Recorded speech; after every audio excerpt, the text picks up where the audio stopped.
that means for some people, all of those well-intentioned weight loss resolutions that they made with the new year, they could be slipping. Yeah, but it's never too late to get back on track, right? So here to help us is Dr. Fatima Cody Stanford, an obesity expert at Mass General. Thank you so much for joining us. Thanks for having me. Good to see you. Okay, we got to ask you this here because, say you're not just slipping, right?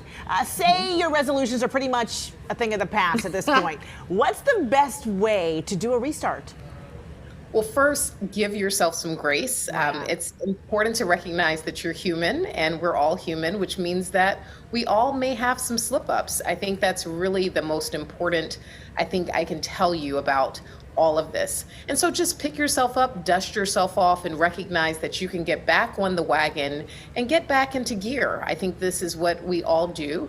For someone like myself, I make sure that I just commit myself to giving myself grace and picking the things that I really enjoy doing and getting back into the swing of things. Right. With regards to exercise, I think that's really important, is to finding the things that you really enjoy doing and not the things other people enjoy doing. Yep. A lot of times we try to do what other people enjoy doing. If we do that, we are setting ourselves up for failure. And so I think that's important. Similarly with our dietary preferences, don't find the things that other people enjoy doing. Enjoy eating, for example. What are the things you really enjoy? Find those things that you enjoy and stick to those things. That's really going to be very important. Oh, for sure. So there are dangers in setting goals and setting your expectations too high, because then when you fail, you feel terrible. So you just gave us some tools. What do you focus on specifically so you can be the most successful? I think what you said before, I'll answer it for you. You said give yourself some grace. Yeah. It was my birthday last week. I've had more cake in the past week and a half. You have no idea. And I just finally said, it's okay, it's fine. Yeah. It was wonderful and I enjoyed every single bite. Multiple bites. Well, you know what, that's really important. I really like the fact that, first of all, happy birthday. Thank you. Second of all, the fact that you took time to enjoy yourself. A lot of times we are punitive, right? We punish ourselves for enjoying our own celebrations. Why do that? Our birthdays come once a year. Why not enjoy ourselves during our birthday? We're like, oh no, I will not have any cake. But you enjoy your birthday. Why can't you have some cake during your birthday? It comes once a year and you should allow yourself some grace. That grace being the most important word I think that I'm saying today. I love it that you said that. We really have to do that and not give these absolutes, all or nothing things really set us up for failure. And I think that's what we do at the beginning of the year, particularly when we set these resolutions.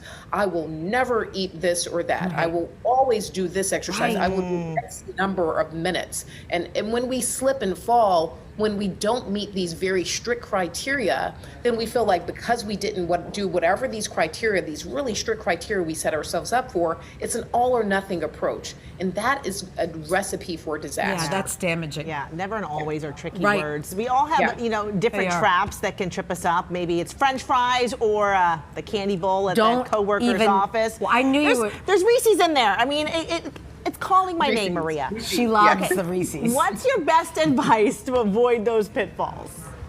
Well, first of all, if you don't buy it, you won't try it. This is actually taken from FloJo, for those of you who are old enough to remember her, one of my favorite sprinters of all time. She used to say, if you don't fry it, you won't try it. If you don't buy it, you won't have to diet. So I think that these are key phrases that she used to use, and I used to love these mantras. But one of the key things is that when they're in our office space, you may not have bought these things. They just happen to be in your own space.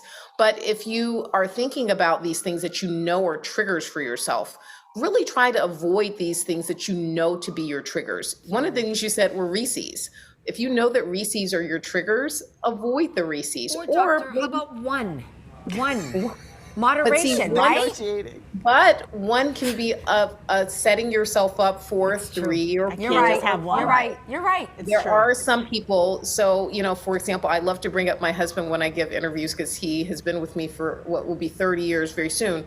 And he says he's not one of those people that can do things very well in moderation. So one does become five. Yeah, right. And so that would not be a good strategy for him. Okay. I am more of one of those people that can do a one or two type of thing. And so I can do things in small segments. So know your body, right? If you're one of those people that can do things in small segments, go for it. But if you know one will lead to 5 or 10 or 20, then you might need to be one of those avoiders. All right. Exactly.